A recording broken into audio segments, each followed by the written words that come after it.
Hi everyone, this is Emi, and it's a pleasure to be here at BTC Miami 2021. Wow, what a year 2020 has been for Bitcoin and other cryptocurrencies, and this is what I would love to talk about today. But first, to my person, as I said, I'm Emi. I was introduced to Bitcoin in 2015, where I thought, oh my god, what is this Bitcoin? It's like such an unrealistic expectation what the community puts out there. But then later in 2017 I met Shapeshift CEO Eric Voorhees and the Shapeshift team in Zug in the frame of a crypto meetup, and basically started learning more about cryptocurrencies. Started working for Shapeshift in 2018. Then later, earlier this year, 2020 Q1, I joined Ledger, and Ledger's enterprise arm, which is here to secure your critical digital assets and provide with a smooth and secure platform, pretty much for private banks, for crypto hedge funds, for exchanges, and for high net worth individuals. So today I'm wearing my CVA hat. I'm here as Emi from the Crypto Valley Association, which is a global and digital association powered by its working groups, powered by its volunteers, and we are working on making blockchain technology and cryptocurrencies understandable and pretty much easy to digest for everyone. We have fantastic corporate members such as Kraken, such as Bitcoin Swiss, such as the Big Fours, to go a bit more on the corporate side. And yeah, we have approximately 70,000 indirect members, so a bunch of individual members as well. In today's talk, I'm going to focus on 2020 a bit of the events of 2020, and then later I will share why I think that Bitcoin is the guardian angel of privacy. First of all, happy 40K everyone, because 2020 has been really an amazing year for cryptocurrencies, which then resulted in all-time high in 2021 for Bitcoin. And I had to think so often of this conversation I had a year ago exactly in St. Moritz with my friend who lives in New York and runs a Bitcoin hedge fund. He's an OG, and I asked him that really, what do you think what needs to happen so that Bitcoin and its value proposition gets more attention and more understanding behind or beyond the high return potential? Because let's be honest, this is how 95% of our community, or this is what triggered 95% of our community, the high return potential of Bitcoin. But then later we learn about all the fantastic aspects of this asset. So I asked Ken what does he think, and he said, "Listen, Emmy, there should be a similar crisis to 2018 happening, or there will be another global event what will direct the interest of people to learn more about Bitcoin and to wanting to be part of the revolution." And so little we knew, because in Wuhan, this mysterious virus was breaking, and then it showed up in Italy, and then it spread on farther, and the rest is history. So I had to think so many times on this conversation throughout 2020 with my dear friend.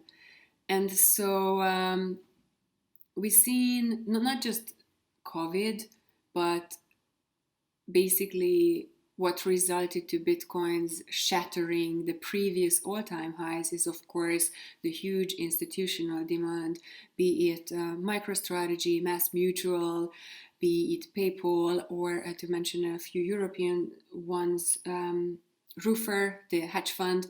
I think they are a 27 billion hedge fund, and they announced in December last year that they have a 240 million Bitcoin position on their balance sheet. Then BBVA did also announce that they are going to launch their crypto services, and so did DBS Singapore, to name a few. we've seen this white swan event, the pandemic, then we've seen the double pump end of 2020 and first week of 2021. We've seen that resulted in the inventory depleting on exchanges and also institutions FOMOing right now. So it's worth to know that people really see beyond the high return potential, thanks um, to the aspects of Bitcoin, for instance, shifting back the balance of power to the individual, and also the model Bitcoin demonstrates, which is the foundational internet tech that is not controlled by a single entity. It cannot be controlled by a single person. And this is what I talked about in my TEDx talk of November last year, because with the money printer going bruh, brr, I'm not going to try to imitate that, but you guys all know what I'm talking about. So with that event, people realized, first of all, that on one hand, printing money is expensive, and of course, it doesn't do any benefit for the country's currency, rather the contrary. So did you actually know that on average to print money, as in to print cash, it costs 0.5% of a country's GDP? And also to not just to print, but to store and to transport as well. And in the United States, what do you think? How much did it cost to print cash in 2020? So the budget was in 2020, how it goes basically. The 2020 currency operating budget is 877.2 million. This is what is stated on the website of the Fed.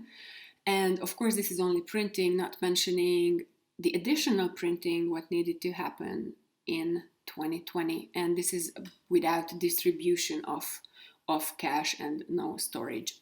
So we all know that this money potentially could have been spent so much better, could have been utilized better elsewhere.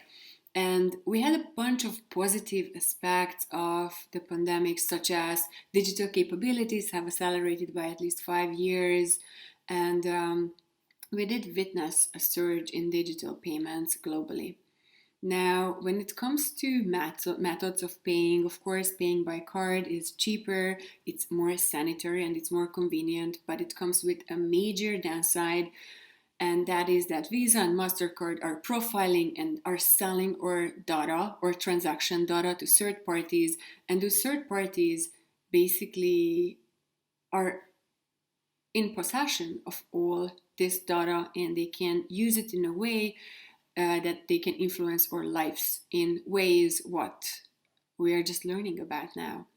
Let me tell you more. So through aggregating all this information, someone can influence, monetize the predictability of our behavior. And we are giving all this data away for free, even though these entities are monetizing it immensely. Does this sound like a fair trade to you? It certainly does not sound like a fair trade to me. And printing being expensive is also a great argumentation for the states or for the countries to issue a CBDC, the central bank digital currency. And if we continue to march down this path of cashless society and issuing CBDCs, then we are going on towards this extreme version, what I'm describing. Basically, every single transaction you make can be stored on a single or in a single database, and every single transaction is traceable. So we are currently going down this spectrum of full digitalization of our payments in a very centralized way. And we need to consider what cost does this come with over time. Is there a way getting the convenience without that cost of enlarging our digital transaction footprint? And of course, I'm not advocating for using cash or going back to cash. I'm advocating for embracing a method which is giving us more convenience while not paying this huge cost of the loss of our privacy. So the point I'm making is when there is a centralized database which is available and searchable for these only a few privileged entities, then we are at the risk that our data is being hyper-engineered, and the entities can predict our behavior and monetize those predictions, whatever the goal of this entity may be. And we can be worried about this, really much so. And here is a real life example. Every month I'm trying to eat vegan for a week. And of course, Visa and MasterCard, they can see that, oh, she's only buying lettuce and tomatoes this week. And they can start, not Visa and MasterCard, but some other entities who have this interest that I go to this newly opened vegan restaurant or order from there. They can start filling in my mailbox with coupons, and I go eat there, and that's a risk to my health because who knows what kind of flavor intensifiers they are using. So this is just one example, right? But the point I want to make, and the point of transaction privacy and privacy in general, is not that we have something to hide. This is the wrong narrative. The point is that if nothing what we do is private, then everything we do is mineable for data, and in that case, the entire behavior of our society becomes a commodity which can be exploited. And there are untold effects of our behavior patterns being mined and profited with outcomes we don't even understand. Maybe you guys seen the social dilemma, which is showing that all this social media, what we do on social media, that is mined, and it results on behavior patterns such as shorter attention span, or not wanting to have, not needing to have real life interactions these days anymore. So my point is that transaction privacy is important to everyone, not just one specific country or the non-Western world. It's really important for everyone, and we should raise more awareness and be more cautious about transaction privacy. What if we had a choice, and this is where Bitcoin comes in, the guardian angel?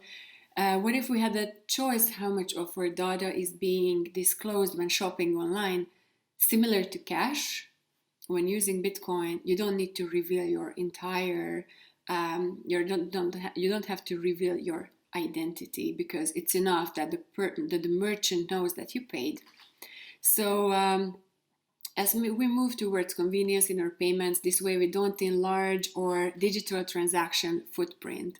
And Bitcoin is the guardian angel of privacy because it has the power to safeguard and preserve our privacy, especially with Taproot and Lightning being implemented hopefully very soon. I thought the best is to close with a quote of Nassim Taleb, which is, Bitcoin's existence is an insurance against the Orwellian future.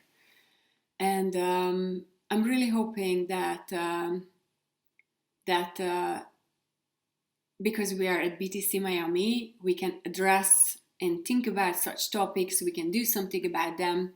And from the aspect of the CVA, basically 2020 has been a successful year for us thanks to the CVA Virtual Series, where we are unpacking Bitcoin related topics, not only Bitcoin, but also DeFi, CBDCs, tokenization, stablecoins. Hope to see some of you at these future CVA Virtual Series events in 2021, and also hoping to have more exposure for the CVA in Miami soon. And I thank you for your time. Please reach out if you have any questions.